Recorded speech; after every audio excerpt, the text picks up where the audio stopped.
Chers amis, frères et sœurs, bonjour. Nous vous saluons dans le nom de Jésus et nous vous apportons la parole du lundi que nous lisons dans Luc 10, verset 38 à 42. Et il est écrit, comme Jésus était en chemin avec ses disciples, il entra dans un village et une femme nommée Marthe le reçut dans sa maison. Elle avait une sœur nommée Marie qui s'était assise aux pieds du Seigneur. Écoutez sa parole.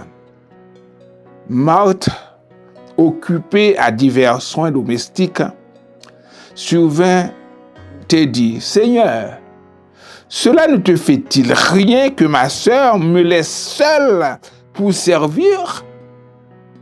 Dis-lui donc de m'aider. Le Seigneur lui répondit, Marthe, Marthe, ne t'inquiète et tu t'agites pour beaucoup de choses. Une seule chose est nécessaire. Marie a choisi la bonne part qui ne lui sera point ôtée. Chers amis, souvent dans l'existence, nous nous affairons à des choses futiles, à des bagatelles, des choses qui ont peut-être de la valeur, mais nous ne nous attelons pas souvent à l'essentiel. Jésus était chez Marthe et Marie, mais il y avait deux positions à prendre. C'est important, très important, de pouvoir s'occuper de notre hôte. C'est ce que faisait Marthe. Elle s'affairait à des tâches domestiques, à préparer la nourriture, etc., etc.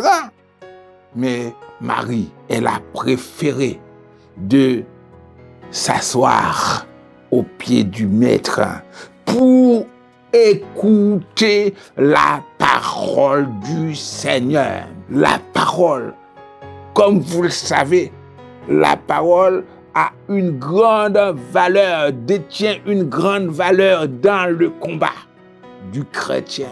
C'est l'épée de l'esprit.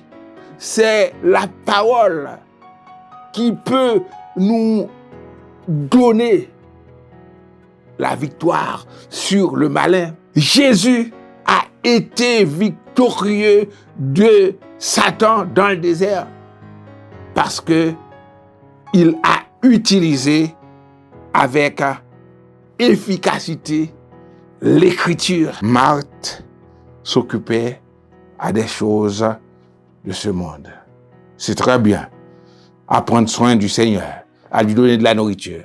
Mais Marie a pris le temps, elle, d'écouter la parole de Dieu, la parole du Maître. Frères et sœurs, c'est très bien de faire du zèle. C'est très bien de faire de l'activisme religieux, etc., etc. C'est très bien. Mais est-ce que on le fait selon la parole? Il y a beaucoup de places dans ce monde, beaucoup d'endroits où l'on peut vivre, où l'on peut faire des choses importantes. Mais la meilleure part, c'est d'être au pied du Seigneur.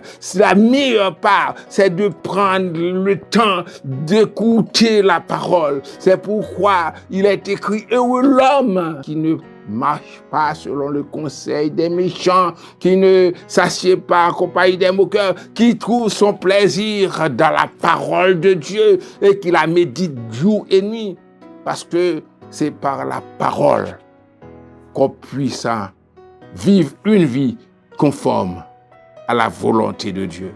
Ta parole est une lampe à mes pieds, a dit le psalmiste, et une lumière sur mon sentier. Marie a pris la meilleure part, la bonne part. Faisons comme Marie. Mettons-nous au pied du Maître. Écoutons sa parole. Suivons sa parole pour que nous puissions être victorieux dans tous nos combats. Que Dieu vous bénisse.